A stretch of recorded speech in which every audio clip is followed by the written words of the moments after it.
From 1977, that was Fleetwood Mac and Stevie Nicks and their song The Chain. Two different chains, really. One is the chain where you try and keep things going, even despite terrible personal differences, which is what the song's about. And then, of course, there's the COVID-19 chain, trying to break that. Welcome back to BCfm's Politics Show with Irish Republican Labour activist Martin Summers and me, Tony Gosling. Trump says he's had enough of negotiating with China. What did Trump say? And does it matter? Also, the FBI released the names of a top Saudi intelligence official in Washington who helped the 9/11 hijackers while they were preparing to attack the World Trade Center and the Pentagon. We all know about bin Laden. He was Saudi. But is this the Saudi government caught in an act of war against the United States? Also, a nanotech vaccine for COVID-19. According to Whitney Webb, when it comes, what will be in the concoction injected into us? Will you let them inject you with it? If it's made by Bill Gates, DARPA and the Department of Defense, will it be safe? And also we review two books, Jeffrey Robinson's Merger, How Organised Crime is Taking Over the World, as well as Christians Being Censored, James Perloff's Truth is a Lonely Warrior on YouTube. His book, and we hear from him about the idea of a major crisis being a Kissinger-esque push for world government, and whether that might actually be a good idea. Also, his work on the end times prophecies. Perloff thinks we may be seeing a war in heaven going on, unfolding down here before our eyes. But we start, obviously, Martin, with Trump and his decision that he's had enough of negotiating with China. I mean, this hasn't really been reported much over here, but certainly in Iran and China itself, it's the top of the news. Well, I mean, obviously relations between the Chinese and the US are pretty poor and have been getting worse. And that's not going to have, very good implications for the world economy. And, of course, it runs the risk of global war. And that's where we are.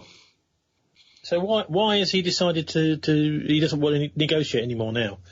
Well, basically, what's happening is that the Trump faction within the US are trying to ramp up anti-China sentiment because they hope on the back of that Trump can be re-elected in November. So he's doing the best he can to blame the Chinese for the COVID outbreak.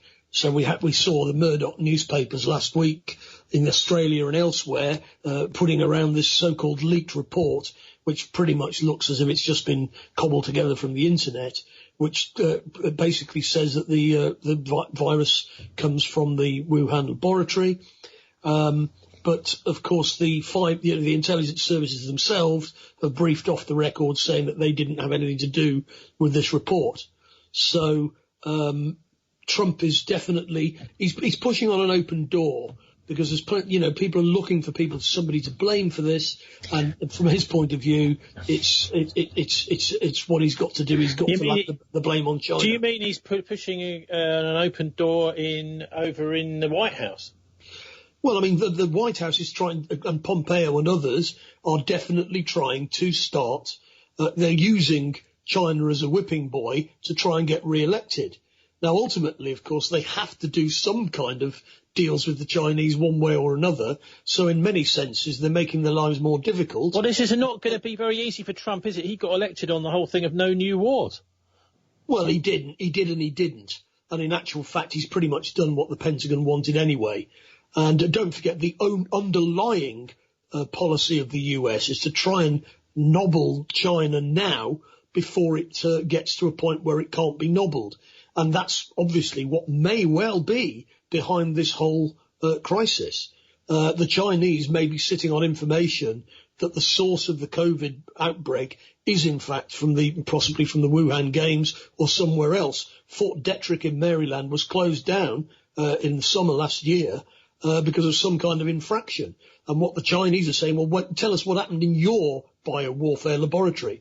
And don't forget, the US has got biowarfare labs all over the world. There's one particularly controversial one in Georgia. There's some in Kazakhstan. And they've used biological warfare in the past against Cuba, against North Korea. Look, bringing it back to this week, Martin, speaking in an interview with Fox Business Network, broadcast on Thursday, Trump said he might even decide to sever diplomatic relationship between America and China. He's repeatedly accused China of failing to contain COVID-19. Well, I mean, you can see what game he's playing. He's trying to get he's called his opponent Beijing Biden and so on. So that's the game they're playing. Now, that's internal US politics, but of course it has geopolitical implications. Now, if you really want to go to war with China, then you will end up going to war with China. But don't be surprised if you get a bloody nose. Trump says they should never have let this happen, accusing the Chinese. So I made a great trade deal, and now I say this doesn't feel the same to me. The ink was barely dry and the plague came over, and it doesn't feel the same to me. Well, in other words, there are elements within the deep state in the US who want to try and basically crash the Chinese economy and frustrate them from becoming a dominant power in the developing world over the next 20, 30 years. And if they don't do it now, it'll be too late. And that, when the history comes to be written, may be the explanation of everything that we're going through. Trump says, right now, I don't want to speak to him, talking about President Xi. Well, the Chinese will say, don't speak to us then. But when we get to a situation where you need our help, you can whistle for it. Well, talking of which, Russia and China have slammed the US plan to extend the UN arms embargo on Iran. I didn't realise that they're going to do that. That's what they've said. Well, yes, but at the same time, the Russians and the Chinese are going to ignore them and carry on supplying weaponry to the Iranians. And, of course, a war could break out in the Gulf, which will bring in Russia and China versus America. And, of course, we've got a British frigate threatening Venezuela at the moment. And they seem to be implicated in this coup. That's what we're doing. And, of course, in Britain, we're all obsessing with the coronavirus crisis. We may be being dragged into war with Iran and China by our US and Israeli allies, and we'll just find ourselves in it without having even talked about it. Also, a US Navy warship has been transiting between the Taiwan Strait, and the China's People's Liberation Army starts live fire drills. I mean, this Taiwan Strait, how is that, strategically important? Well, I mean, if you were the Chinese, you would want to have a reasonable control of the access to your mainland, wouldn't you? I mean, that's pretty much what the Royal Navy's been for hundreds of years.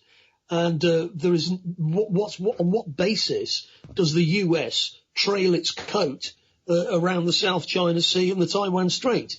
It's basically provocative, and the Chinese are going to respond as provoked. And if you're going to do stuff like that, it only takes one mistake and one live fire incident, and you're off. Now, the East China Sea is right next to that. I mean, Taiwan and China have got a long history, haven't they? Basically, Taiwan is a kind of US-style country right just off the coast of China. Well, what happened at the end of the Chinese Civil War in the 1940s is that Chiang Kai-shek and the nationalists who'd lost on mainland China retreated to Taiwan, basically overwhelmed the local population who had been always living there, were basically taken over by a lot of mainlanders who were anti-communist nationalist Chinese, the Kuomintang. It was not a democratic country for many years. It's become more democratic in recent years, and the locals who've always lived there basically just want to be an independent country. But neither the Kuomintang faction nor the Chinese communists want to accept that, because they basically think that China and Taiwan are part of the same country. In practical terms, they're not, although in recent years there's been massive amounts of trade and transport links between the two sides. And what's quite interesting, of course, is that when the Taiwanese realised that there was a virus problem in Wuhan, they immediately stopped and checked everybody coming in from China. And quite a lot of people do cross that all the time. And they did it very effectively. And they've managed to control the virus in Taiwan, as they have done in China. It's only the British and the West that doesn't seem to be able to manage to do it. Well, Iran and China are both, it seems, falling out with the US, but not just them, obviously the Russians too. And this hasn't really, I haven't seen any reporting of this, but Russia is saying that although they're trying, the United States is not willing to extend the New START treaty. Now, this START treaty involves the nuclear weapons, doesn't it? I mean, this is something that the Russians are saying, well, we want to extend this New START treaty. America is saying no. Well, that's right. I mean, basically what Trump's done is he's ripped up all the treaties that have been negotiated before he came to power. And you can do that, but then you got to have an arms race. And if you're going to have an arms race, you've got to find the money for it. If you've got to find the money for it, then you've got to cut something else.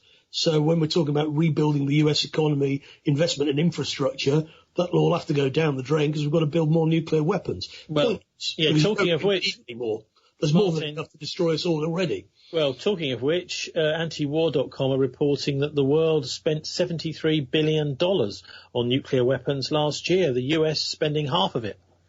Well, that's right. They're going to go back to the old policy of just ramping up nuclear spending in the hopes that they can bankrupt the Russians and the Chinese. Now, I think that won't work because the Chinese have only got a tenth of the nuclear warheads that the US has got. But the fact is they've got more than enough to wipe out the US. So they're not going to try and chase after it. The Russians have upgraded their nuclear forces so that they're able to hit anywhere in the world within half an hour. So they're not going to spend much more money on it. They've already reached what they want to reach. But in the US itself, there's this fantasy that the more you spend on nuclear weapons, the more powerful you become, even though in actual fact you can never use them without destroying yourself. It's silly, it's pointless, but that's what they're doing because that's how they are. Nuclear threat, that's what they're basically saying. It's February, this new START treaty finishes. I suppose we could have a new president by then. Well, we could. And it may be that Biden would be less belligerent than Trump, but I wouldn't count on it. The deep state in the US is a pretty permanent feature of the landscape. And they do not intend to cooperate with Russia and China and Iran. I mean, what do you make of the way that Bernie Sanders has been sort of elbowed out of the running? Well, of course, and he was absolutely cheated of the nomination in 2016, and it's quite clear that it wasn't the Russians that cheated him of it. It was the secret services in the United States, and Biden has been pushed in to the Democrat nomination to keep Sanders out. Trump must have a reasonable chance against Biden because Biden's senile. But nevertheless, Trump is now thrashing around because what looked like a fairly easy election campaign for him is turning into a nightmare. And his reaction in those circumstances is to lash out, which is what he's been doing. It's very dangerous.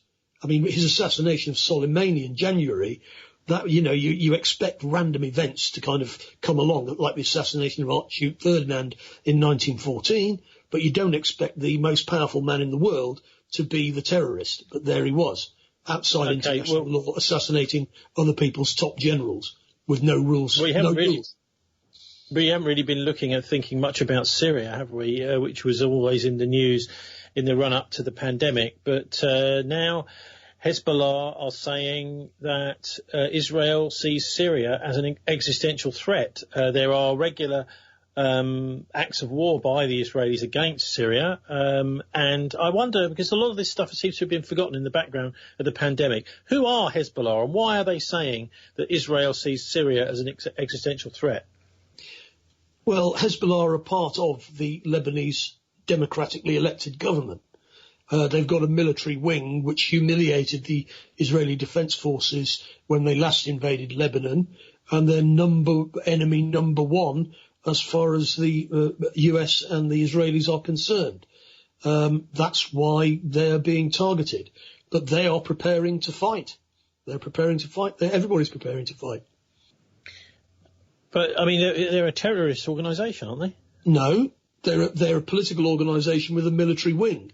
You could say that Trump is just the political wing of the Pentagon, couldn't you? I mean, you can't. They're being called terrorists by Pompeo.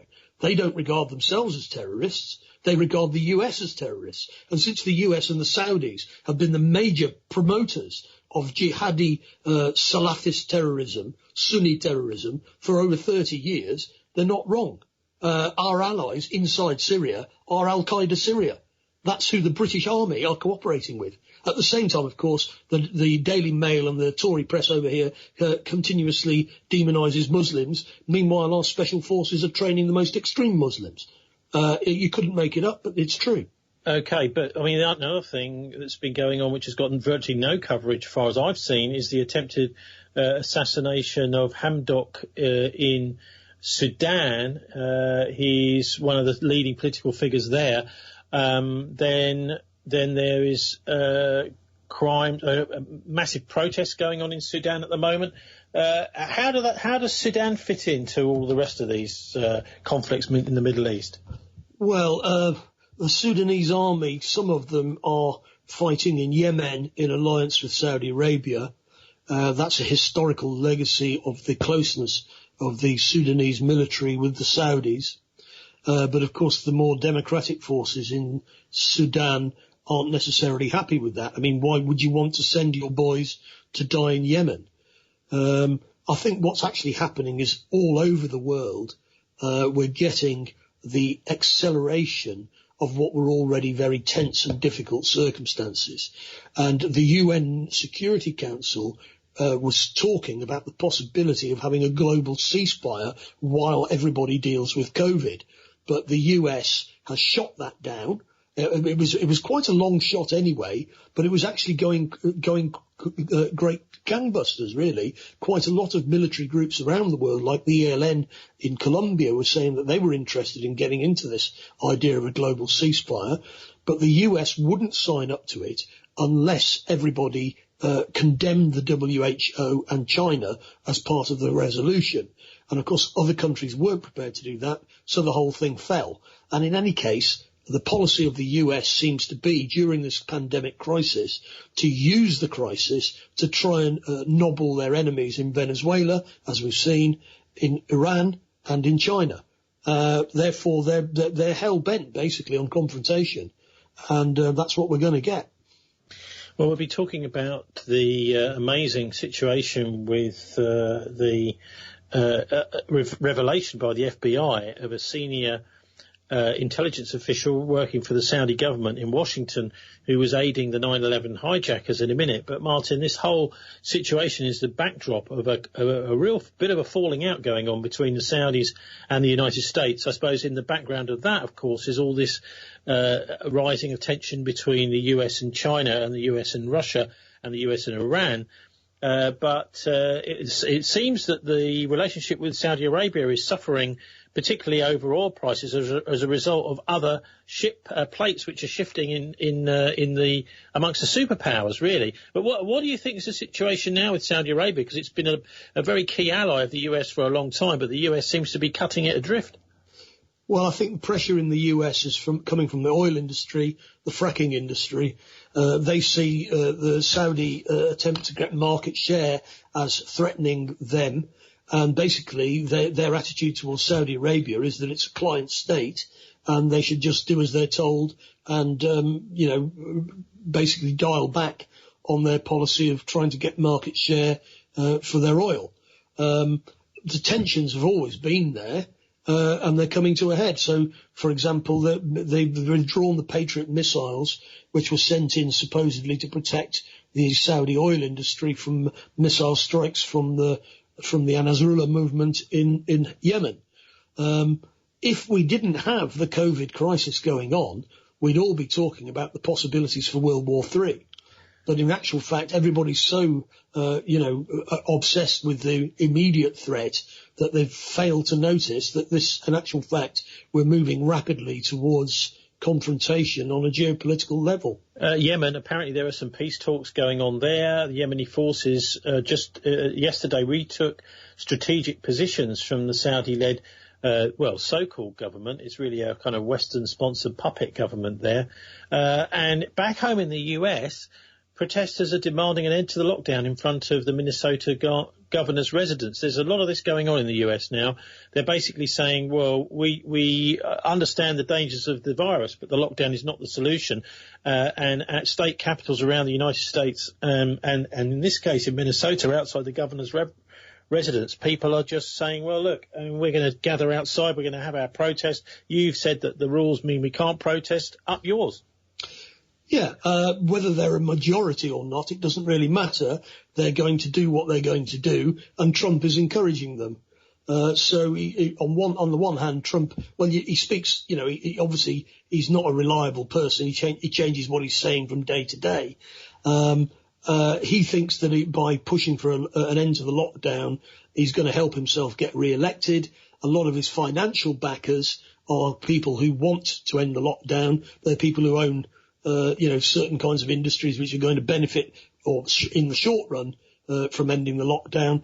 I think lockdown ending or not ending, the crisis in the financial sector is going to hit anyway, one way or another. And, of course, if you unlock down and then you have to lock down again, you'll find everybody completely confused. And, of course, in the United States, if there is a massive collapse, and just look at the unemployment figures, don't forget the unemployed in the United States, whatever their politics, are armed with automatic weapons. Well, I don't think that's quite the case. They've got automatic weapons for the unemployed. The Chinese population is disarmed, apart from the People's Liberation Army. The US population is not. So if you do find out, you could be looking at shootouts between these militias and the police, or these militias and the army, or other, and if it start, the potential, what we're going to see now is the social system in China is going to be tested to the limit, and the social system in the United States is going to be tested to the limit. And I think that the United States is more likely to crack. Okay, interesting. Also, Biden has been saying that anyone who believes Tara Reid should not vote for him. Who is Tara Reid? Well, it's one of his somebody who used to work for him, who claimed that he was basically touching her inappropriately and propositioning her and so on. I don't know whether it's true or not, but it certainly sounds plausible. And he's basically got a track record of doing stuff like that. He's really rather unsuitable candidate. But that's American democracy for you. Well, look, I get back to this point we made about Bernie Sanders. How come the Democratic Party have chosen this guy who's got a really tainted record? He's very easy, really, for people to criticise, even within the Democratic Party. He's seen as one of the sort of elite oligarchy. There's this whole Hunter Biden scandal to do with him getting rid of the chief prosecutor in Ukraine in order to help an oil company that he was part of over in Ukraine. He just seems to be a walking disaster. I suppose it might be that he's more or roughly around the same level of walking disaster as Trump. Well, I'd say that's pretty accurate. The problem is that the US political system is owned by the oligarchy, and nobody is allowed to get anywhere near a sniff of power unless they've already been absolutely compromised by that oligarchy. And in that sense, Biden is perfect from their point of view because he's one of them. He's in their pocket. He's got lots of dirty washing in the cupboard, which can be brought out to keep him in line. And if he wins, he will be a reliable backer of Wall Street and the Pentagon. And in actual fact, you can run third-party candidates in the US system, but because it's a first-past-the-post system like the one we've got, they've got no chance. And all that will happen if a third party, like Tulsi Gabbard, for example, could run as a third-party candidate, but all she'll do is take the votes from Biden and let Trump win. And that's why she's sadly backed Biden, as has Sanders. But the system itself is the problem. I mean, there's lots of things wrong with the Chinese system as well. It's not, to say the least, that's not a democratic system. But it's also an effective system, whereas the US system is not a democratic system and it's an ineffective system. Well, Yahoo News broke the story earlier this week. The FBI named a name. That name is Mossad Ahmed al-Jarrah. He was working for the Saudi government at the Saudi embassy in Washington for apparently something called the GID, which is the Saudi Secret Service, and he was helping the hijackers for the 9/11 attacks in 2001. it's this idea of the FBI mistakenly releasing his name. I mean, we know that these strategic leaks can happen, and I'd like to hear your opinion, Martin, on whether you think it's an accident this name has come out now or not, because there's a lot of tension going on with Saudi Arabia. But the way I understand these things work is, you'll get the head of the FBI be told, right, we want to cause some trouble for the Saudis, so this name gets leaked, and then the head of the FBI will phone the journalist at Yahoo News and say, you want to look at these court papers, there might be something interesting in there. So they tip them off. And then, of course, it's going all around the world now. Mossad Ahmed al-Jarrah was a Saudi diplomat, Saudi government official helping the 9/11 attackers. Up till now, we've heard about bin Laden and the Saudi citizens, but it looks as if the Saudi government itself was actually involved in an act of war against the US. Yeah, well, it may be, as you say, that the timing is to do with tensions between the Saudis and the US, but it's all to do with a lawsuit by victims of 9/11 families who've been trying to sue the Saudis, and they tried to get documents released, and the courts decided that it would threaten US national security to release the documents. This is why we're finding out about all of this, but by accident or not, this name has been allowed out. I have to say that although the mainstream theory is that there were 19 hijackers who hijacked these planes, lots of more informed people realise that the hijackers possibly didn't even get on the planes, and that the planes were flown by Global Hawk technology into the buildings and so on. Hang on. I thought that there was CCTV of some of these hijackers getting on the planes in Boston. No, yeah, but that was before they got on the flight. That was when they were getting the link plane because they got on two planes to fly. Anyway, as you'll know, Tony, there's massive research that's gone on in the subsequent years into what actually happened, and we still don't know. Well, one is a guy called David. The story behind all of that is bunkum. And what I'll try and do is I'll try and get, because I know someone who's actually interviewed two of the guys who said that they were on the actual list of hijackers who never actually died. At least that's right. That's what they said. The Daily Telegraph and the BBC interviewed people the following week and said, we're on this list, but we're still alive. Here we are. We can't be the hijackers. We're still alive, and here we are in Egypt and Saudi Arabia. Well, it might be as simple as that they might be their name might be Martin Summers, and there might be more than one Martin Summers around. Well, and it may also be that they've basically created some false. What you've got to remember about these kind of psychological warfare operations is two things going on. One is the actual operation to blow up the buildings to create the effects that you want to do, the technical side. The other is to create a trail of fake evidence pointing in a certain direction.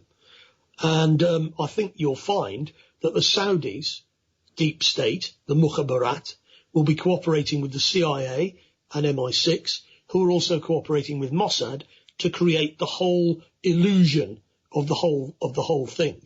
And I'm quite sure that the US General Staff and the Chinese General Staff and the Iranian General Staff have got a pretty good idea of what happened. The Iranians, for example, uncovered the fact that everybody on the plane that crashed at Shanksville, however it crashed, everybody on that plane worked directly or indirectly for the Pentagon. Totally impossible. But I know, but you see, that in that situation, it might be that those people were just under orders to get on that plane. The plane would land safely, they would get off, and the idea was to create a whole list of people on a flight, but actually there were no civilians on that flight. Well, that's right. Yeah, so there's all sorts of possibilities. I mean, that's the implication. And of course, going back to 1964 and Operation Northwards, what they planned to do there was have planes hijacked and crashed, but there wouldn't actually be any casualties. There'd just be a pretend casualty list. Now, if I was going to do something like that, I'd make sure there was a real casualty list. And, of course, there was a real casualty list in New York, but that was just random people who happened to be in the building. The world has never been the same since those attacks. As Blair said at the time, this changes everything. He was right, but in the wrong way. You can be sure that if people like us, with our limited resources, are aware of the massive holes in the official story, that other powers who've got far more resources than we have know an awful lot more than we do. That an Operation Northwards from '64 you're talking about was penned by a guy called Leland Lemnitzer, who was a Bilderberger as well as a top official at the Pentagon. And apparently President Kennedy wasn't interested. He said, no, this is an operation too far. But the military seem to be often pushing these things, and you need a very strong president, unlike Trump maybe, to stop them doing it. Yeah. And I think, you see, let's just have a thought experiment. If the viral attack in China was actually a military attack on China, there's no guarantee that Trump would be involved in knowing about it. So he then responds to stuff that he doesn't really know what's going on. I mean, Trump on the day of 9/11 itself said those buildings must have been bombed because they don't collapse like that. Don't forget, Trump is a real estate guy. He builds skyscrapers. And he's quite aware that the skyscrapers don't collapse like that unless they've been bombed. He said that on the day. Giuliani, who's Trump's lawyer, he seems to be somebody who knew what was happening. So because he was the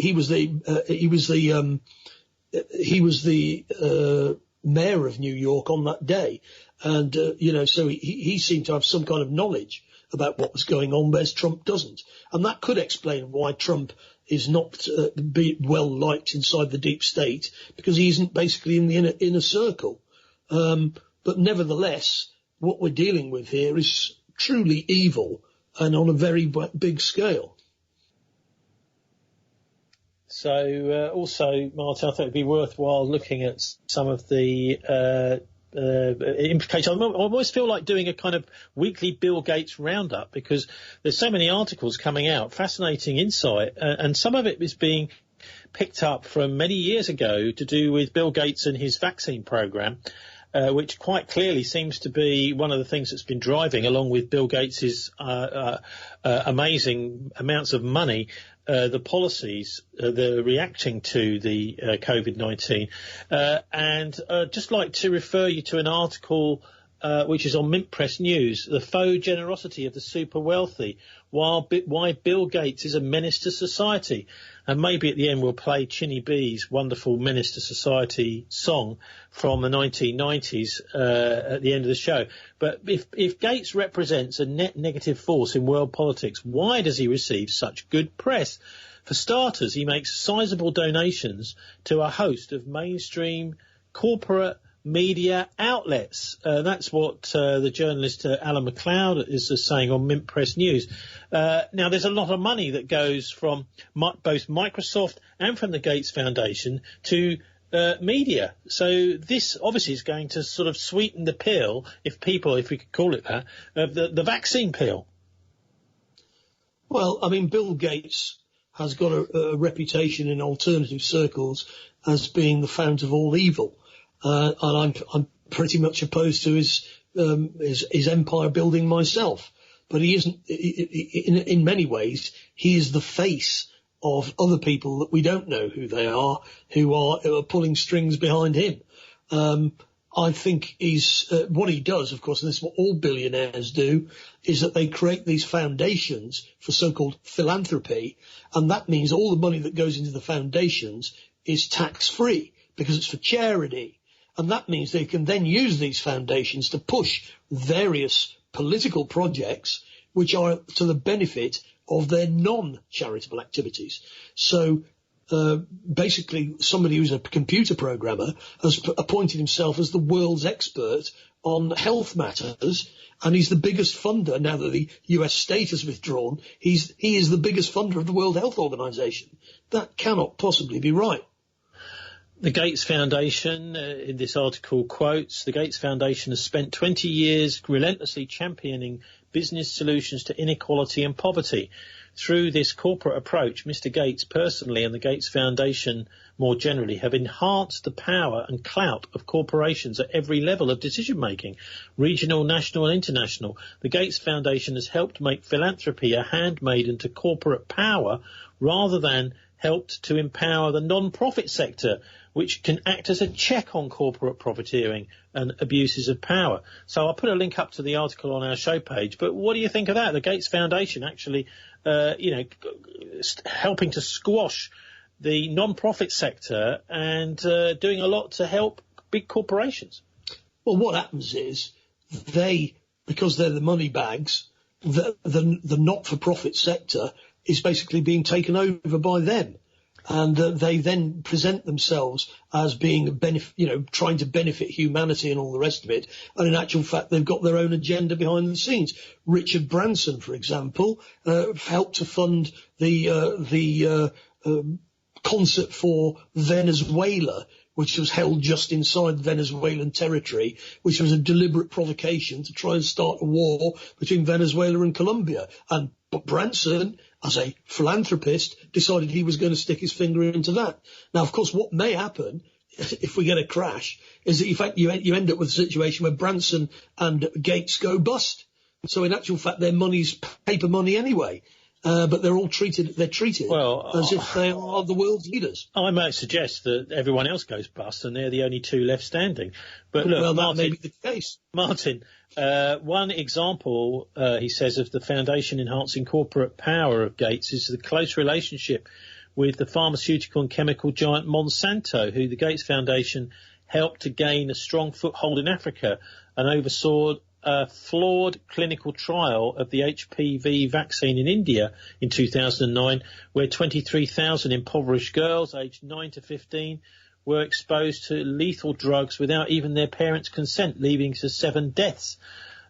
He is also preoccupied with controlling Africa's population through family planning during a population boom. Gates is also one of the most important individuals, and maybe we can finish looking at this article on this note, and it's some education, which I know you were working in, and your father, leading the assault on the American public education network in the form of charter schools, effectively privatised the public school system in the US, where the public continue to foot the bill for the school but have no influence on how it's run. Well, it's pretty much like the academy system here. I mean, when I was a kid, all schools were run by the local authorities and were answerable to the local authorities who were elected by the people. That's no longer the case in this country, and it's no longer the case in the US. Taxpayers' money is basically channeled to private organisations who make, if they don't make a direct profit from it, what happens in academy chains here. I noticed that the Oasis Academy chain here, which I used to work for, are keen to go back to work on June the 1st, or at least their bosses are. But I'm not quite sure that the teachers are, and there's no accountability. The public money to deal with the crisis has been farmed out to Boots, for example, are going to run the testing regime, not the NHS. Boots, a profit-making company.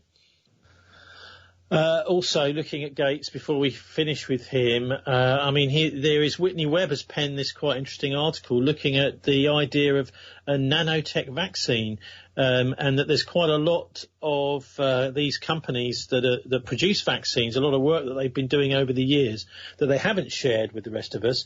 And it may be that one of the reasons they're quite confident in having a vaccine is because they've got quite a lot of technology out there which is hidden, but which is actually to do with vaccines that operate in a different way, to say something as simple as maybe the hepatitis vaccine or things like the smallpox vaccine, which was one of the original ones.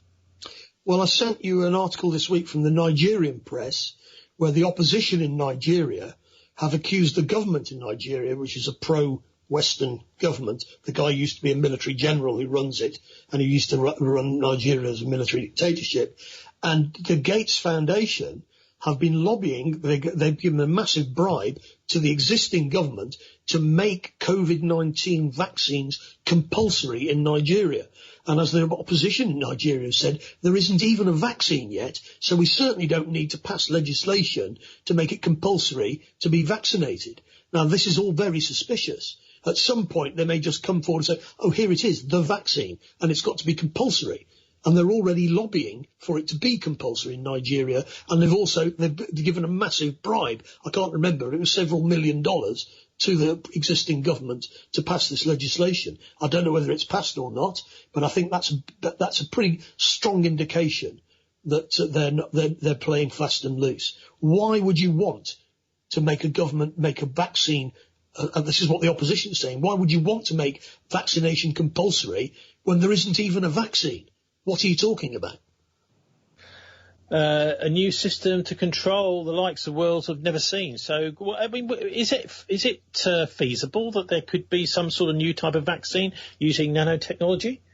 Well, the nanotechnology aspect of it is this, that if you've got a vaccine, you vaccinate people with it, but you also stick in a little chip, effectively, which means that you can then say who has and who hasn't been vaccinated. And on that basis, you can then say everybody who's got the chip can go to parties, can go to football matches and all the rest of it. And then you just check everybody on the way in, blip, blip, blip, blip, blip, they're all chipped. And of course, the more extreme conspiracy theorists on the internet, and of course also to do with the Book of Revelation and all the rest of it, you're very well aware of this, they think that that's what this is all about. I'm not of that ilk. I don't tend to believe in prophecies, and I think we're going to come on to something about this in a minute, but I certainly don't trust these people as far as I can spit. DARPA, Whitney, is also talking about being involved in this. That, I think, is defence, something like a defence evaluation research project in the United States. DARPA is apparently very much involved in this whole world of high-tech vaccines, and so obviously we'll be looking into this. But it is actually a military project, I believe. That's right.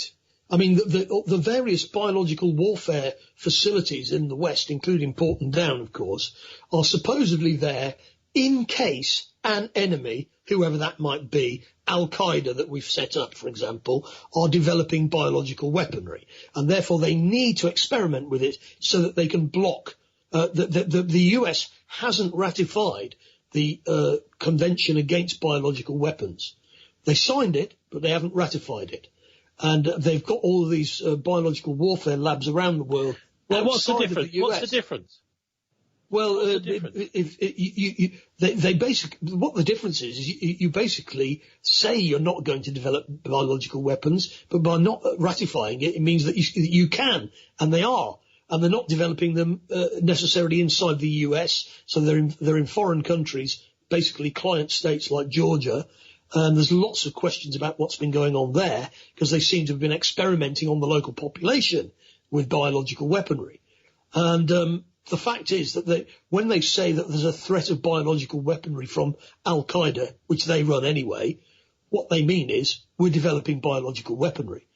And that is possibly what's going on here. This is not just a random event. It may be that we're already in World War III and COVID-19 is part of it. Whitney Webb points to an article at Wired.com from 2011. DARPA say do away with antibiotics, then destroy all pathogens. So what she's trying to do here, I suppose, is to point out that actually there may be an enormous amount of military, big pharma research that we're not privy to. This article says Americans may be on the verge of a post-antibiotic era. And that's what the Pentagon's far-out research agency, DARPA, is after. As long as they've got a replacement at the ready. In the military's latest round of small business solicitations, DARPA is making a long-shot request for all-out replacements to antibiotics. The decades of old standard for killing or injuring bacteria. The emerging field of nanomedicine would be used to fight bacteria. So there's a lot of nanotechnology involved in medicine, which we've not really been talked about, and it certainly doesn't seem to have been closely looked at by the regulators here in Britain, sort of NICE and people like this. Well, obviously, inevitably, there's an awful lot about this kind of world that we don't know. What goes on in Porton Down? What goes on in there? We don't know. We do know that the Russians dismantled their chemical warfare facility in Uzbekistan because Craig Murray, who was the British ambassador there at the time, was there when the whole place was dismantled. In theory, nobody is supposed to be developing chemical or biological weapons. In practice, the West has been developing and deploying biological and chemical weaponry at the same time as accusing everybody else of doing it. Now, I don't trust any of these people at all. I don't really know what's going on, nor do you, but I'm pretty certain that it's not what I would want to be going on. And people need to wake up to how militant and nasty the deep state is embedded within our own societies. Well, OK, so we've had a good look at the geopolitical situation, China, Russia, the Middle East, and we've also been looking at the whole business of Bill Gates, the Gates Foundation, Big Pharma, and I thought it'd be a good time now to have a look at this new book that's just out, and this is a clip from the BBC World Service, which is reviewing the book. The programme is called The Real Story. The presenter is Ritula Shah, and here she is talking to Geoffrey Robinson, who's the author of The Merger, How Organised Crime is Taking Over the World. Geoffrey Robinson is our third panellist. He's the author of the books The Laundryman and its sequel, The Merger, How Organised Crime is Taking Over the World. Geoffrey, what's the one thing that surprises you that people perhaps don't know or think about when it comes to organised crime? Well, the first thing is that they think of criminals, and that's wrong. Crime is a business, and organised criminals are businessmen. And I think that if you suddenly realize that it's not about crime, it's about business, and that product doesn't matter, but opportunism does, then that wraps up what Misha said and what Vander says. These are huge business enterprises who have done what the Harvard School of Business says all businesses must do in a globalized society, which is form joint ventures and strategic alliances. And that's why you have Italian businessmen called the Camorra linked up with Russian businessmen or Nigerian criminal enterprises or the Colombian cartels. They're all in it for money, which is why when you get to policing, if you go after criminals, you're going to lose. If you go after the businessmen and the money, you stand a chance. Well, that's a fairly tough thing to say there. That's Geoffrey Robinson, author of The Merger, How Organised Crime is Taking Over the World. Martin, he says basically most of the law enforcement agencies in the world are looking in the wrong places for the criminals. Well, I mean, let's think of it this way. One of the major criminal enterprises is illegal drugs. And the illegality of the drugs industry means that it's incredibly profitable. If drugs were provided legally, the profit margins would be pretty minimal, like the profit margins on running a pub in this country. But, of course, if it's illegal, the profit margins are enormous. And, therefore, you can generate huge slush funds which can be used in various ways. And the alliance between criminal cartels and the intelligence services, particularly, but not exclusively, the Central Intelligence Agency in the United States, is well documented going back to the 1940s. Alfred McCoy's book on the politics of heroin came out in the 1970s. And, of course, during the Vietnam War, Air America, which was run by the CIA, was taking drugs from heroin from Vietnam into the United States to fund paramilitary forces inside Vietnam. It's been going on for a very long time. The UN Office on Drugs and Crime had a report coming out in 2009 after the 2008 crash, and the main thrust of the report was that the drug cartels had just washed all their money through the banking system because the banks needed the money and the cartels needed to wash it. That's how tightly webbed together these things are. Well, how does Bill Gates fit into that then? Well, Bill Gates, as a big business person, is operating within the same environment as all the rest of them. When he had this pandemic exercise, 201 or whatever it was. You're talking about Event 201. Event 201, the participants in that were the CIA. So, and as we were mentioning earlier, all of these biological labs that are supposed to be looking into biological threats are funded via the Pentagon, which is a war machine. Why are they funding that? Well, Bill Gates has got quite a lot of strings to his bow, and this is what comes, I suppose, when you're the richest man in the world. He's just overtaken the Amazon boss, Jeff Bezos, as the richest man in the world. Bezos is like a trillionaire this morning, apparently, the first one. But anyway, I was just reading something saying Bill Gates has just overtaken him in wealth again, because the two of them are kind of vying. They've got their little competition going, haven't they? They have. But anyway, Bill Gates is backing a plan to have a video camera watch every inch of the Earth from space. Earth Now, a new satellite project with high-profile benefactors, aims to cover the entire planet in detailed real-time video surveillance, including war zones. Well, I mean, people are kind of accepting a far higher level of surveillance than they would in the past, because there's various threats, the pandemic, terrorism, whatever. But of course, and they say, well, as long as I'm not doing anything wrong, I should be all right. But I ask those people to consider maybe the people that are doing the surveying are themselves the criminals and terrorists that you're frightened of. And then it becomes really sinister, doesn't it? The terrorists are the people with the surveillance equipment. And of course, the linkages between the US military and Islamist terrorism are huge.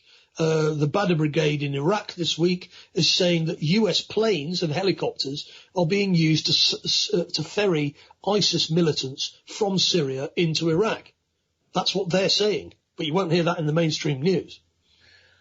Also, I mean, we talked briefly, Martin, didn't we? We were doing a whole programme, really, about the October 1944 nuclear test. Evidence now with documentation and actually bits of uranium discovered in Germany. So that's 9 months before the American nuclear test, the Trinity test, the Manhattan Project test of nuclear weapons. But you mentioned this guy, Klaus Fuchs. Do you want to just say a little bit about him? Because it turns out he's got a bit of a Bristol connection. Well, Klaus Fuchs was the son of a Protestant pastor in Germany, so he was a German citizen. And as a teenager, he got involved in anti-Nazi activity and drifted towards the Communist Party of Germany. And eventually he fled Germany because he was a communist and came to Britain. But he was also a physicist, and he got involved in developing the nuclear weaponry. And he eventually, while he was doing that, he was passing information to the Soviets.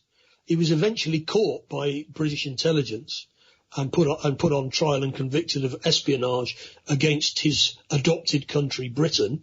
And he was sent to prison, and he died a couple of years ago in prison here in Britain, unrepentant, because as an anti-Nazi German, he was quite clear that he didn't think he'd done anything wrong from a moral point of view in providing the Soviets with what they needed to build an H-bomb. And what we now know, looking at the documentation that's come out, is that they were definitely discussing the possibility of nuking the Soviet Union at the end of World War II when they didn't have nuclear weapons. So Fuchs actually played a very important role in the Soviet nuclear program, which probably, through deterrence, kept the peace. Can you imagine what would have happened if the Soviets hadn't had nuclear weapons? Well, we had something in Bristol called the Bristol Physics Lab. Not sure if it still exists. I spoke earlier this week to a former member of the Bristol Physics Lab and physicist, retired, now living in Wales, Dave Lawton. And he started by explaining to me that there was a very peculiar bloke that turned up, was working at Bristol Physics Lab, that was working as a spy from the CIA in Bristol here. He's a strange guy. He used to line all the nuts and bolts up, in the nuts and bolts drawer, and I used to shake them up and they go back and do it, But then it came to a head when he moved from the particle physics department where I was working, and he moved to X-ray crystallography. Anyway, Martin Price, one of the technicians, we were having a discussion. He said, I'm so paranoid of this guy, he keeps asking me all personal questions. Well, a little while later, Martin did you could say it was a very naughty thing. He broke open into the guy's locker. He was so paranoid, because we all had lockers to keep your personal belongings. And inside he found a filing card index system with names of all members of staff on there, even photographs of them, all about them, their political interests and everything like this. Anyway, we confronted him, and the Technicians Union also confronted him, and he said, he also had skeleton keys to get into the other labs which were locked at night. He said he'd collected this information for his wife because he was thinking of having a party for members of staff so she could talk to them on their interests. Okay, so how were you actually able to prove that he was working for the American government? Well, the Americans working at Bristol Physics Lab, because Bristol Physics Lab was rather left-wing. And you must remember that in the 1930s, there was a physicist called Klaus Fuchs, who was an atom spy. He got 10 years in this country, and he worked at Bristol Physics Lab. So obviously the Americans are so paranoid of Bristol Physics Lab, that's the Royal Fort, they obviously sent in CIA agents disguised as technicians. Anyway, the university was so freaked out, they made him resign, and where he went, I don't know. But not long after that, they planted another one in there. Now, you say you were a bit left-wing. Were you leaking secrets to the Soviet Union? No. We had Soviet physicists come and visit, because the head of the physics lab, Professor Powell, they were all into peace. They were not into war. They were very anti-war in Bristol Physics Lab. So that's Dave Lawton there speaking to me earlier this week. And Martin, it's quite obvious there was a bit of a left-wing caucus of anti-war physicists here in Bristol in the Cold War. Yeah, well, Fuchs, as I say, was a German anti-Nazi activist. And he basically, the British intelligence took quite a while to work out what he was doing, but they did catch him in the end. And he basically said, well, I've done nothing that I'm ashamed of. If I hadn't passed this material to the Soviets, they wouldn't have been able to develop a nuclear program, and you would quite probably have nuked them. But you can't, because they've got the weapons themselves and you can't do it. So if, the arguments against nuclear disarmament are that you've got to have deterrence, and that's why we're supposed to have our nuclear weapons for deterrence, although NATO doctrine is to use them first. But I don't think that if the Soviets if the Soviets and the Chinese didn't have nuclear weapons, they'd probably been completely wiped out by now. So it's probably just as well they have. Okay, well, we're going to listen now to some interviews to do with the censorship at YouTube. We've amazingly had one of my YouTubes restored for the first time this week. I don't know. Of course, one of the problems is, I've been monetizing for quite a while, and then when I did my I suppose you'd call it a film, it was really just a radio interview with some pictures on it called What the BBC Won't Tell You About Brexit, which got 1.75 million hits, and I was getting a bit of money in. Suddenly YouTube then decided to demonetize me. Well, I'm not the only one. There's many people, when they start to be very successful and their videos go viral, after putting all that work in to build up the channel, YouTube will then switch off the bank account, basically saying, trying to pass the buck to the advertisers, saying, the advertisers don't want to advertise with you anymore. Well, of course, this is extremely dodgy, extremely political. So we're going to have a listen now to someone called Sean from the SGT report. Now, he's got a few more subscribers than me. He's up over 500,000 subscribers. And here he is talking about being demonetized after putting up an interview the other week with a guy called James Perloff. And we'll be hearing a bit more from Perloff. And I rather like doing this. When you see something's being censored, I like to have a good old look at it. What is it they don't want us to know? April 21st, 2020. That was the date I released my video with James Perloff titled COVID-19 and Their Beast System on the Record. Well, YouTube removed that video just a few days ago, and I emailed James Perloff about it. Big Brother strikes again.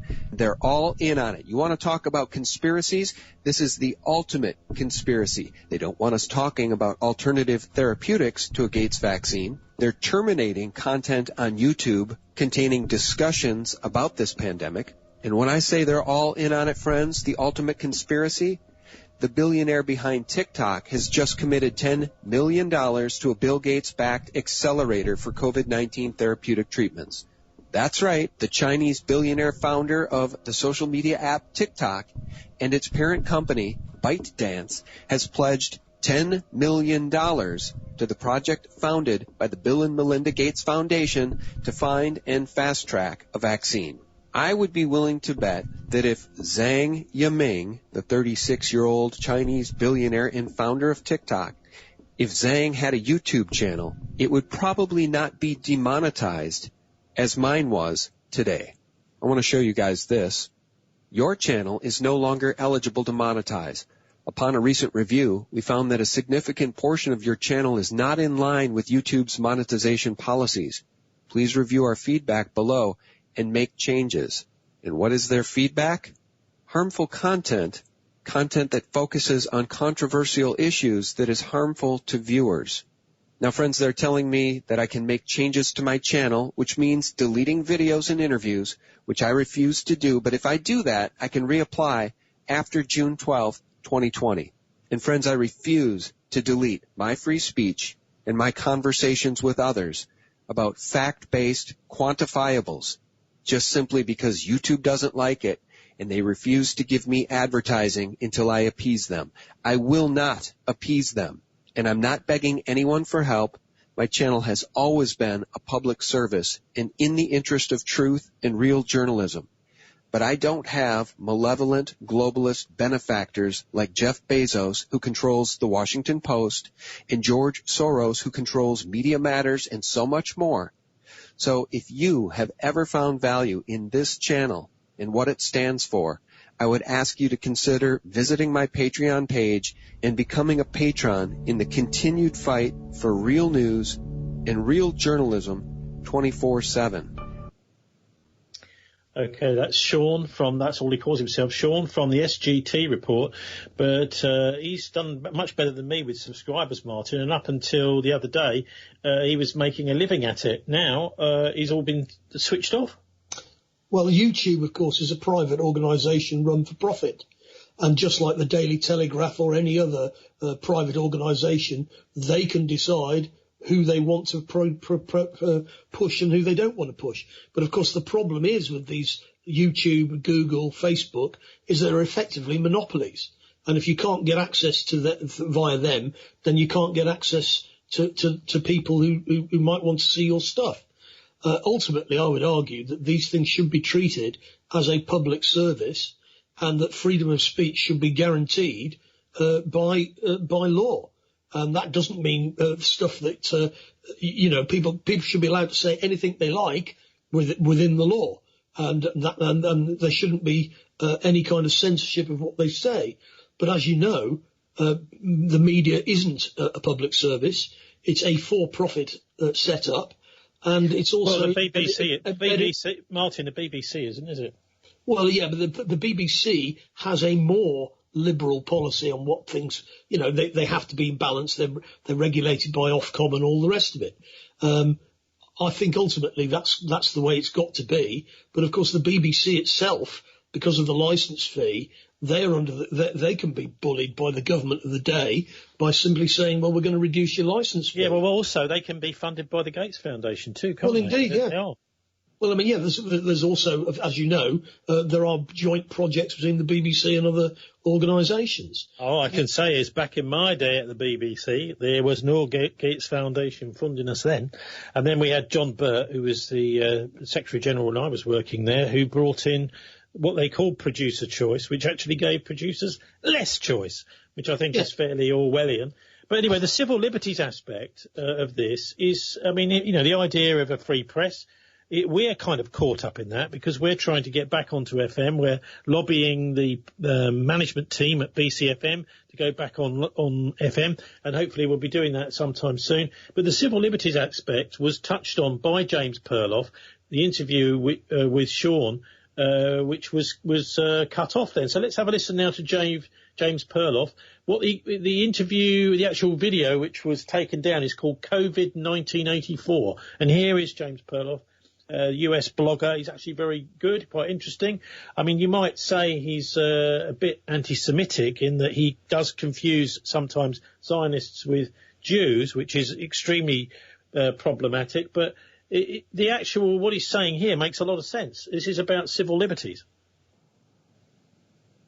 The coronavirus is very handy because you can't see it. So you just say, oh, well, it could be on that object, so you can't buy it. So the case I was giving in Howard County, Indiana, was books. You can't buy books there because, so that's a modern form of book burning. But another one too is Google is now tracking people's movements with using their cell phones, protect the government. And of course, this is all in the name of, tracking the spread of coronavirus and preventing, illegal social gatherings.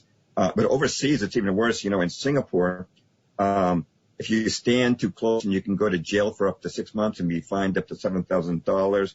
In Tunisia, this is on YouTube, they've got these robo-cops patrolling the streets. Now, they're not autonomous. They're controlled by cops in offices, but these robo-cops are demanding that people stop and present their travel permits. In Greece, Bishop Seraphim Stergulius was arrested for opening his church for worship. And the Danish Parliament in Denmark passed a law authorizing the government to quarantine and vaccinated citizens without their consent. So we're seeing the formation of a worldwide police state. This is what we've been talking about for years coming true. Perloff also talks about Bill Gates and his wonderful vaccines as well. Gates' obsession with vaccines seems fueled by a messianic conviction that he is ordained to save the world with technology and a godlike willingness to experiment with the lives of lesser humans. And he gives many examples of the damage Bill Gates' vaccines have done. Let me just give you two. I'm quoting Robert F. Kennedy, Jr. Quote, promising to eradicate polio with $1.2 billion, Gates took control of India's National Advisory Board and mandated 50 polio vaccines, up from 5, to every child before age 5. Indian doctors blamed the Gates campaign for a devastating vaccine-strained polio epidemic that paralyzed 496,000 children. Sean, that's 500,000 children paralyzed. In 2017, the Indian government dialed back Gates' vaccine regimen and evicted Gates and his cronies from the NAB. Polio paralysis rates then dropped precipitously. And one other example that Robert F. Kennedy gives, again, quoting, in 2010, Gates committed $10 billion to the WHO, World Health Organization, promising to reduce population in part through new vaccines. 2014, Kenya's Catholic Doctors Association accused the WHO of chemically sterilizing millions of unwilling Kenyan women with a phony tetanus vaccine campaign. Independent labs found the sterility formula in every vaccine tested. After denying the charges, WHO finally admitted it had been developing the sterility vaccines for over a decade. And Kennedy writes, Gates appeared gleeful that the COVID-19 crisis will now give him the opportunity to force his third world vaccine programs onto American children. End quote. And, Sean, one way I know that Bill Gates is not sincere about improving people's health, when you ever see him talk, and I've not seen all this talk, but he never talks about getting exercise or vitamin C or vitamin D or improving your immune system. He only talks about the vaccines. And I think just here we want to close again with quotes directly from Bill Gates. He says, quote, it is fair to say things will not go back truly to normal until we have a vaccine that we've gotten out basically to the entire world, end quote. And I want to talk about how ridiculous this is, this idea of a coronavirus vaccine. I'm going to quote Dr. Stefano Montanari, is an Italian nanopathologist, and this is what he says, quote, you cannot vaccinate against the common cold, which coronavirus causes the common cold, because the common cold does not give immunity. In the course of a life, a person can have cold 200 times, and in no time will that cold give immunity against the next version, end quote. So what he's saying here, Sean, is that every year the flu virus and the cold virus, they mutate. That's why we keep getting flus and why we keep getting the cold. You cannot vaccinate against the coronavirus. It's something going to mutate into something new. So even if you got Bill Gates' vaccine, guess what? Next year there'll be a new mutation in the coronavirus and it won't work anymore. Plus the fact, and Dr. B confirmed this to me, by the way, hydroxychloroquine combined with zinc already gives a very good effective rate of cure, a reduction in symptoms to coronavirus victims.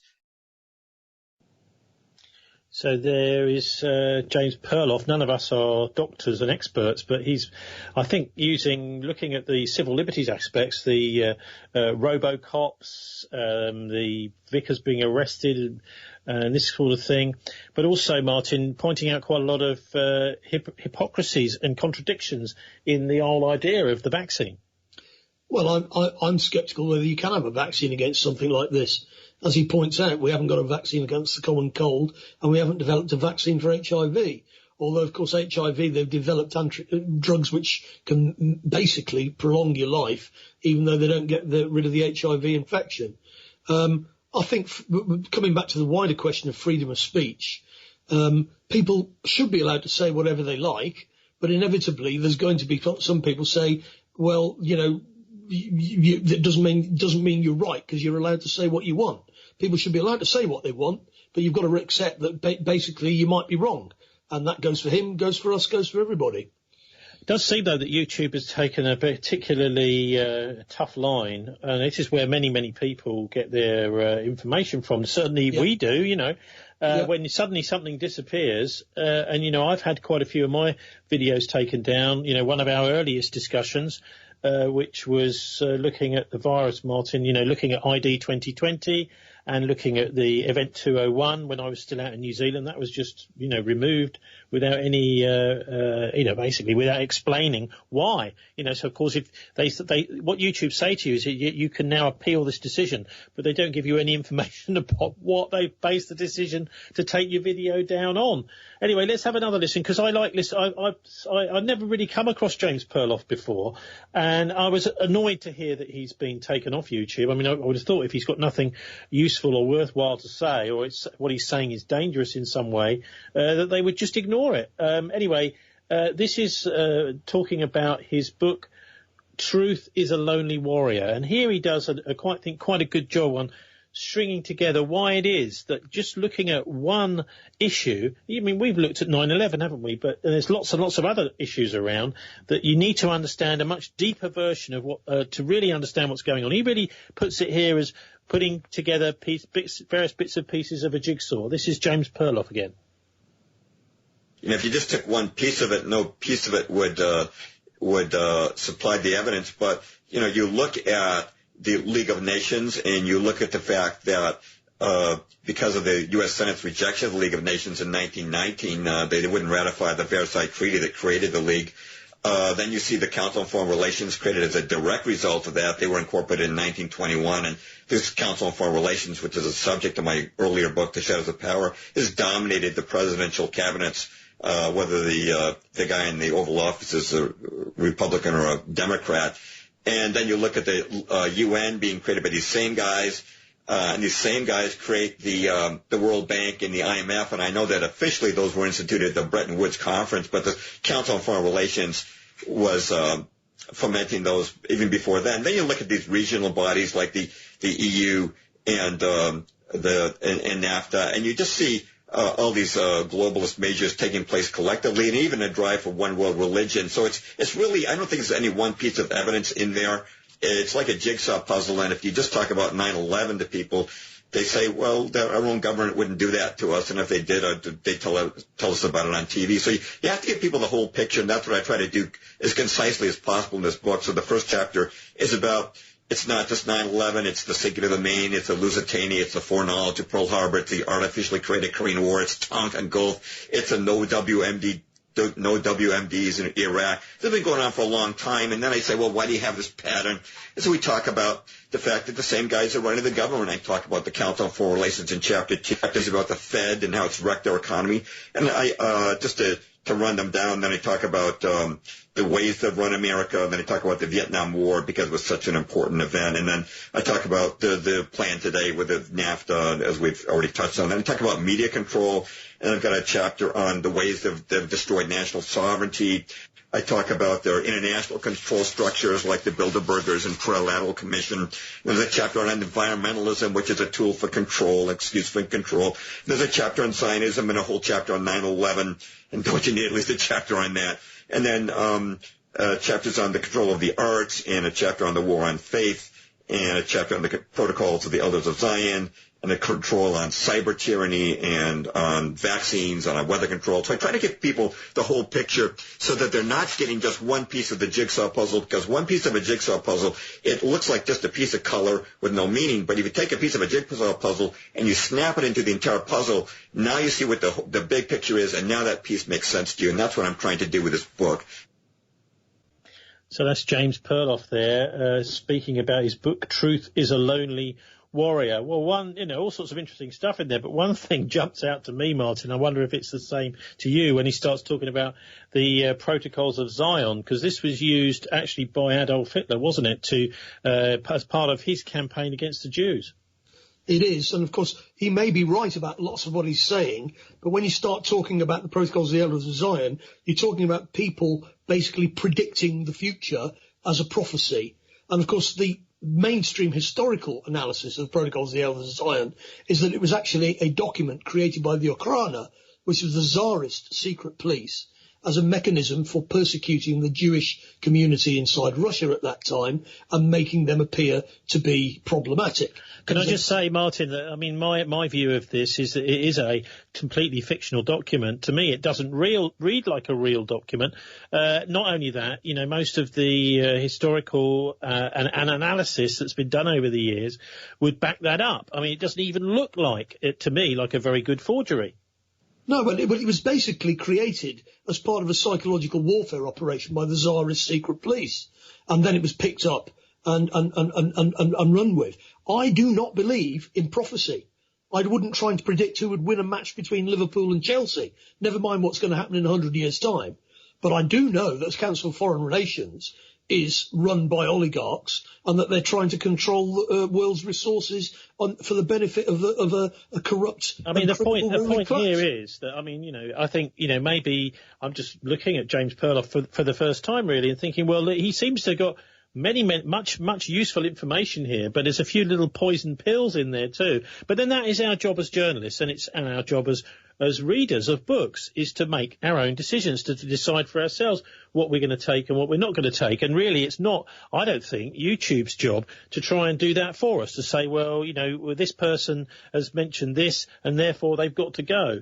I mean, it's, that's at least my opinion of it. But anyway, I thought we'd go and have a listen, because he's talking there about the Trilateral Commission and the Bilderberg Group, which are two very powerful Rockefeller Foundation-funded organisations that have grown up over the years. Obviously, other people involved in funding Bilderberg and founding it, like the CIA, but Council on Foreign Relations certainly played an enormous part.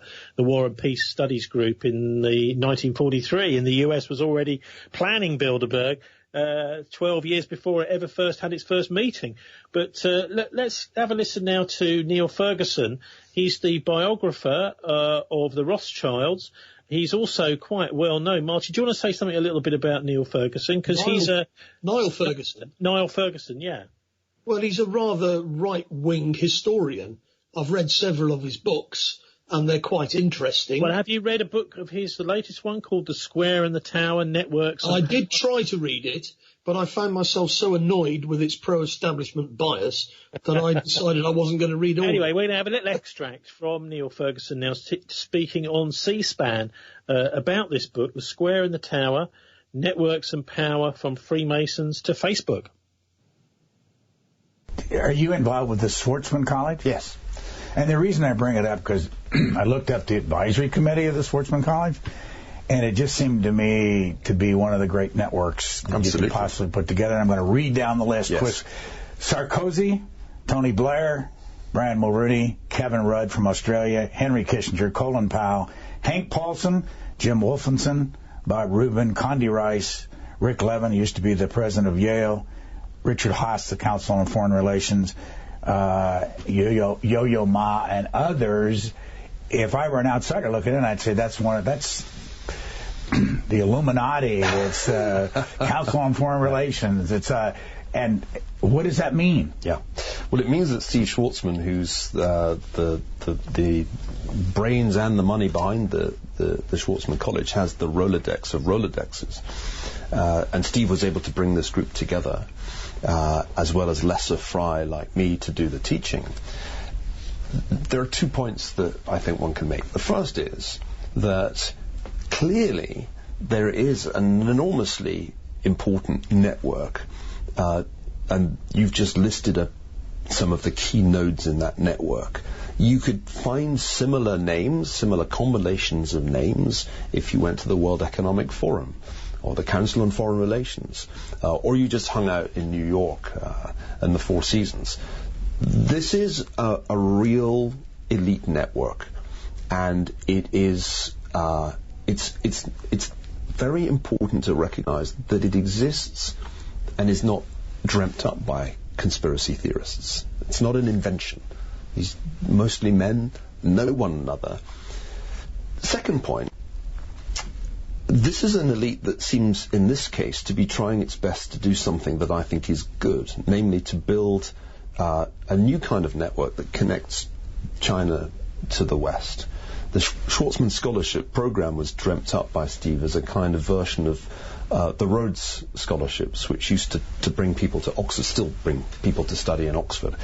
And the Steve Schwarzman vision was, well, we need to do something similar so that there is more understanding between the future leaders of China and the future leaders of Western countries. I think that's a very good idea. I think the program is a terrific innovation, and I see when I go there terrific students from all around the world, not just Americans, it's from all around the world, getting to understand China better and studying alongside Chinese students at what is the equivalent of MIT or Harvard in China. Have you been to the Bilderberg meetings? Yes. Have you been a member of the Trilateral Commission? No. Barney Miller, the television show. This is a 42-second clip, 1981 when this happened, and this is just a television show. Let's run. All right, what is the Trilateral Commission? It's an organization founded in 1973 by David Rockefeller to bring together business and political leaders from the United States, Europe, Japan, so they could work together for better economic and political cooperation between their nations. That's what they'd like us to believe. But you see, what they're really up to is a scheme to plant their own loyal members in positions of power in this country, to work to erase national boundaries and create an international community, and in time bring about a one world government with David Rockefeller calling the shots. Sir, what do you think? Well, there you have the conspiracy theory that we were talking about earlier, that they say they're meeting in order to improve the world and improve economic policy coordination, but actually they're hatching a plan to erase national boundaries and establish world government under David Rockefeller.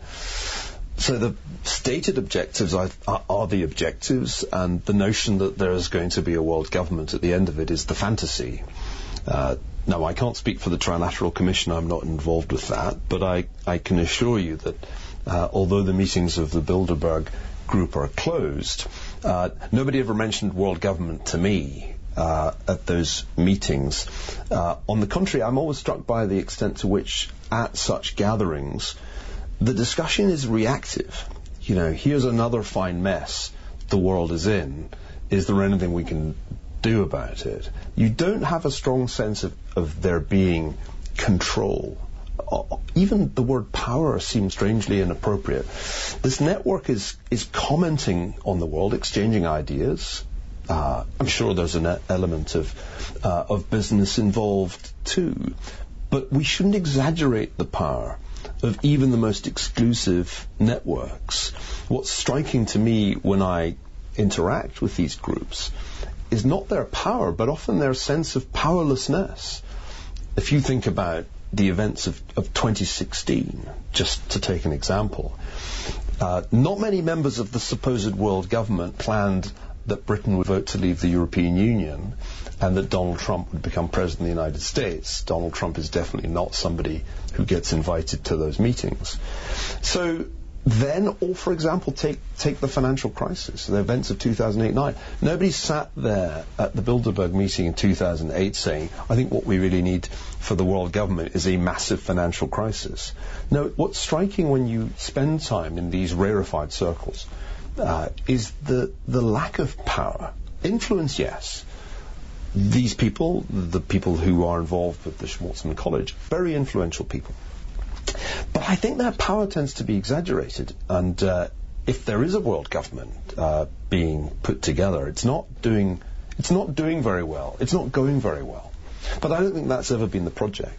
It's interesting, actually, to mention David Rockefeller. I read the other day that Rockefeller, whose network predated the age of the internet and existed on a giant Rolodex, was one of the biggest networks of all time, in the sense that with the limits of technology, there's only so many people that you can keep a tab on. And 100,000 names, I seem to remember, were in this giant system of index cards, including some of the names that you read. Certainly Henry Kissinger was in that list.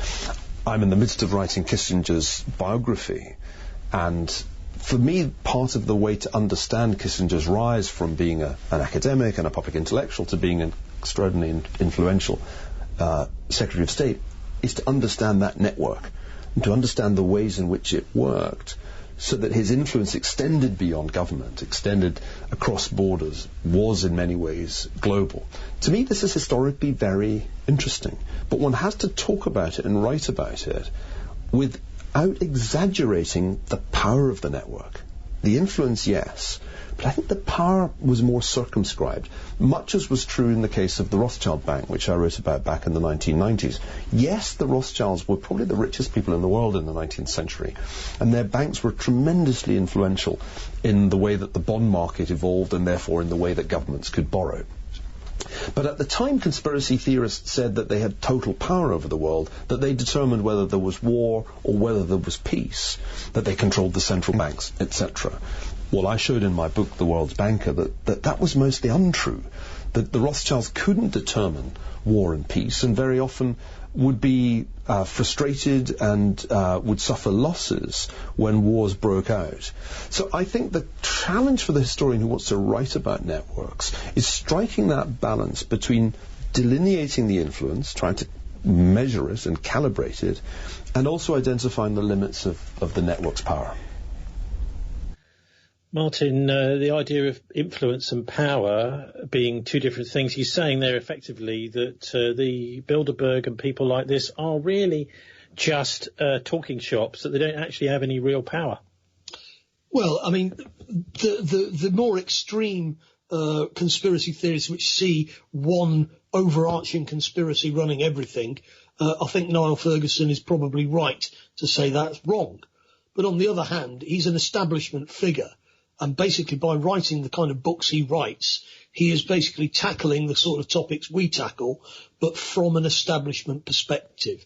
So he's giving the kind of, this isn't really dangerous. They have influence, but they don't have power. I don't really know what the difference between influence and power is. I mean, is there a difference? If I can influence you to do something, that's a power, isn't it? I think the Ferguson is an intelligent but very flawed individual. For example, one of the things he did is he wrote a book about the British Empire, where he basically said the US have taken over from the British Empire, and it's a good thing, and that the US Empire is a good thing. If you remember, we went to see him speak in Temple Meads some years ago, in the Emshed, yeah, and he was basically saying that. He was basically covering up for the CIA and others and their bad behaviour. He's a very establishment figure, and his books are well written and he's well researched. But basically, he covers the kind of territory we cover, but from the point of view of establishment. Okay, that's what I'd say about him. He's talking about a world government maybe coming out through just without actually this being a deliberate conspiracy to make it happen. It's going to kind of happen anyway. Well, if you think about it, there is constant negotiation going on between the powerful people in the world. I mean, the Chinese and the US have diplomatic relations with each other, although that may end sometime soon. But Kissinger has said, hasn't he, and we covered this a few weeks ago, Henry Kissinger, on this pandemic crisis, he's saying, well, look, you're going to have a world government, otherwise the world is going to catch fire. So he's saying basically, I mean, the thing is with Kissinger, of course, you're never quite sure whether he's giving you a genuine warning or whether there's a bit of menace, a bit of threat in that. Well, ultimately, what's going on is that the oligarchy in the West, with their Israeli allies, are trying to take over the world. And there's various other forces at work which are trying to stop them. And ultimately, this will lead to World War III, probably, and there will be a decision. Ultimately, if we get through this next phase of human history, there will be some kind of world coordination. I mean, it's pretty obvious that we're going to have one. The question is, who's going to run it? Is it going to be run by the ordinary people, or is it going to be run by these rapacious oligarchs? It's funny you saying that, because who's going to run it? The World Health Organization. But the thing is, a lot of these international organisations... The World Health Organization has just been defunded by the US. Well, a lot of these international organisations, though, are actually controlled by one faction or another faction. There's very few that aren't nowadays. That's right.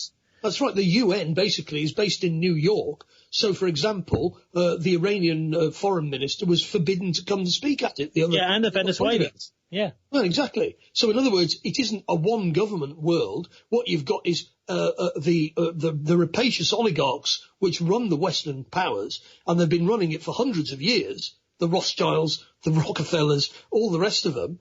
They want to run the world, and they don't want a communist Chinese upstart to take any of their power. And they don't want an independent Britain which didn't have nuclear weapons and wasn't in NATO. So if Corbyn came to be Prime Minister, you could be sure that they'd be working to undermine him, even if he'd managed to get there. And we know what we're up against. Okay, and but they're playing for world domination. These guys would argue with you, Martin. They say, well, we own the world, and when we should control it. Well, that's what they say. Is they've got people like Niall Ferguson who are very well paid to come out and say there's nothing to see here, folks. It's just we're all just doing our best to try and anyway, help. One of the major struggles, of course, is the free press, which we're hoping to be carrying on being part of. A little corner of freedom here in an old temple of port, the port of Bristol. Close by to, the Bristol Temple Meads and all that. But we're trying to do our best. One of the things that really annoys me is when someone interesting like James Perloff gets censored from YouTube. So let's hear now again from him from the same video, the censored one, COVID 1984, it's called. Where are we heading? This is James Perloff's take. The whole idea of a digital ID, quoting Bill Gates, he said, quote, eventually we'll have some digital certificates to show who has recovered or been tested recently, or when we have a vaccine, who has received it. So it's very easy to see where this is going down the pike, Sean, that eventually, say the next flu season, they'll say that after they get us sort of back on board with the economy, they'll say, COVID-19 has come back. COVID-19 has come back. We have to be in lockdown. And what are Americans going to say? Oh, no, we can't have another lockdown. We can't afford another lockdown. So what's going to happen is, or what they'd like to have happen is that Bill Gates will say, well, no problem. We've got a vaccine ready now. All you've got to do, if you want to work and travel and go to the grocery to shop, all you got to do is get your vaccine, and then we'll implant a RFID chip under your skin. Wherever you go, you just get that thing get wanded, and it'll verify that you've had your vaccine. Of course, that would also enable the government to track your whereabouts for the rest of your life, especially once we're into the 5G grid. So, Sean, this is just amazing to me. If we go to the Bible and we go to the book of Revelation, chapter 13, it says, "And the second beast required all people, great and small, rich and poor, free and slave, to receive a mark on their right hand or their forehead, so that no one could buy or sell unless they had the mark." Now, Bill Gates, who's part of this whole digital, ID 2020, which has their own website, where they've got the Rockefeller Foundation and the Microsoft images right next to each other as among their partners, right? They want a global ID along with a global vaccine for the entire planet, and a cashless society, as you were saying, that they're stopping taking cash because it might have this gremlin-like COVID-19 cootie on it if you take a dollar bill. So what they're talking about is right out of what's predicted in the Bible. It's pretty frightening to see it, the things that we've been talking about for years to actually becoming true. So this is one of James Perloff's things, Martin. It'd be interesting to hear what your take is. He's someone that doesn't believe in prophecy. He's saying some of this stuff, it could have been prophesied in the Bible. Well, as I say, I wouldn't try and prophesy who's going to win the 3:30 at Newmarket. So I don't accept that. I think there's a lot of people think that. That's for sure. That's definitely the case. And of course, it may well be that people like Gates and Kissinger and the others, they're influenced by the Book of Revelation, so they may be consciously or unconsciously fulfilling the prophecy. But certainly, I mean, their attitude surely is that this is a useful thing. That if we can spin it so that it looks like where the good guys and the good guys are the bad guys, that they see this as an opportunity to actually feed on this and turn it to their own advantage. All right, well, let's put it this way. If they come up with a vaccine, I'm going to be very, very suspicious. It may well be the case, as after the anthrax attacks after 9/11, which definitely came from Fort Detrick, but loads of people at the top in the US, including Bush, have been given Cyprian, I think it's called, which is a pill which counteracts anthrax. So there's definitely foreknowledge there. Okay? Now, it may well be that they're going to try and use this as suggested, to make a compulsory vaccine. I sent you stuff from the Nigerian press, which I think should definitely be on the show page so people can check what's going on in Nigeria. They're definitely trying to push this, but we'll come back to what we said earlier, and various people have said this. I can't remember who exactly said it on this show. It's quite possible that there is no vaccine for COVID. It's a cold it's a cold virus. We haven't got vaccines for colds. So if that's the case, then there's no way that they can push a vaccine compulsorily on everybody, because there ain't a vaccine. And that's what the opposition in Nigeria have been saying. Why are you saying we're going to have compulsory vaccination? You haven't even got a vaccine. What are you talking about?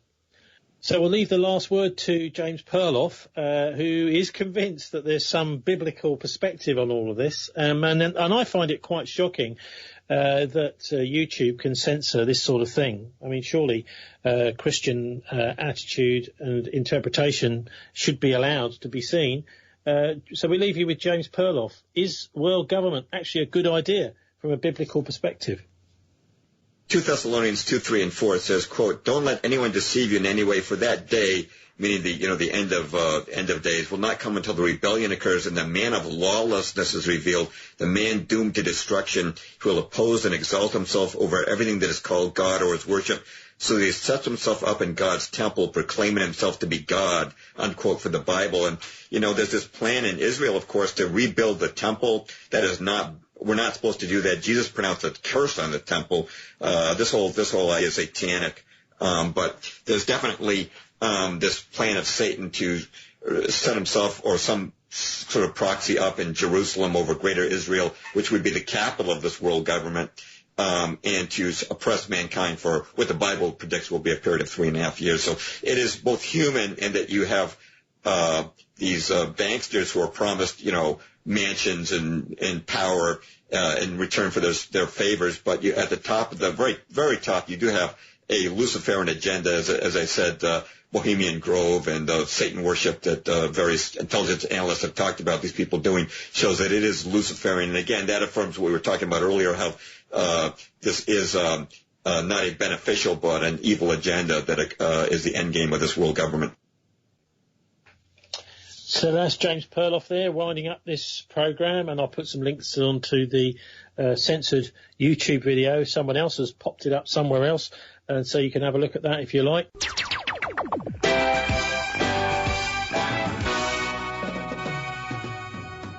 Time to sign off now. Thanks to our guest in the first hour, that's prospective parliamentary candidate for Bristol West, James Cox. You can download our MP3s and you can listen in the car or anywhere you like. You'll find this show's podcast, story links, comment page and our contact details at thisweek.org.uk. I'm on Twitter at Tony Gosling. Here's wishing you a relaxing and enjoyable BCfm weekend. You can listen on Sunday evenings at 7 to Danny Locksh.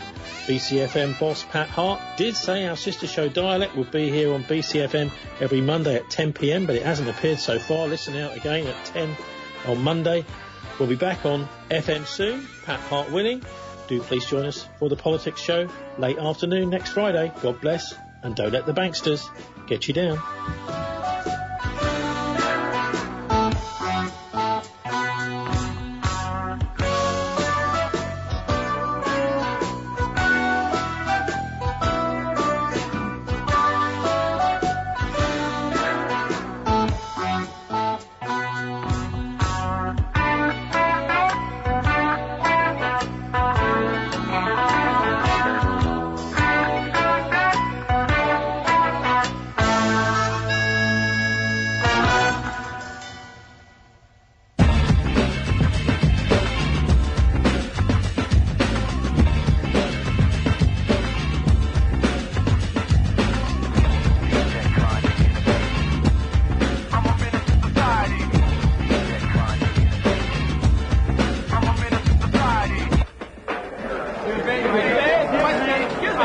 white from the Caucasian Times.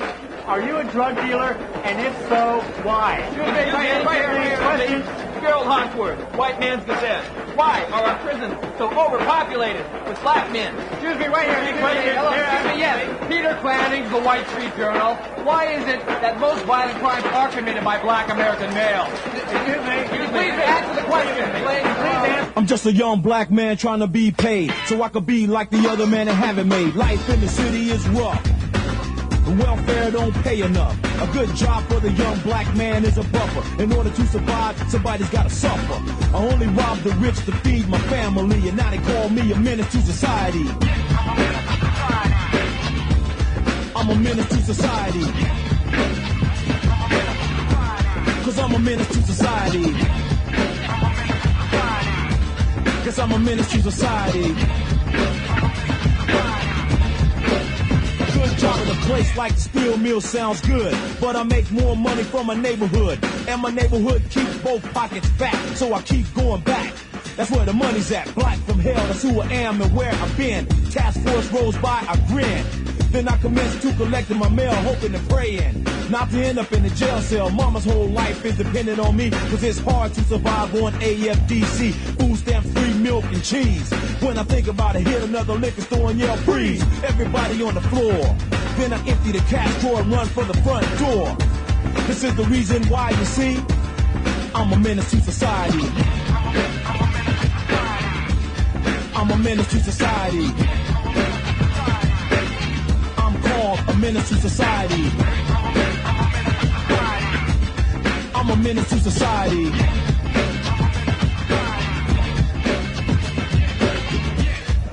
Furthermore, I feel the needs of the black community has yet to be met. Our federal government and its corporate allies have the means necessary to put an end to this political oppression which continues to keep the African American struggling for survival. The streets are unsafe. With a brother like me, see? I take your car, VCR, and your TV. I drive away singing songs on your radio. My conscience starts talking to me, saying way to go. Cause once again my family could be fed, the rent is paid. So we can rest our head, I look forward to a brighter day. All I could do is pray and hope and pray. Task force is brutal, and I'm angry. The DA sees a brother like me and wants to hang me. Run across a brother like me and can't hack and jack a young punk quick. For a Raiders jacket, I run the streets just to get my grit on, so my family can have some decent furniture to sit on. So don't try to tell me how to be, cause I'ma just be me, sign menace to society. I'm a menace to society. I'm a menace to society. Yes, I'm a menace to society. I'm a menace to society.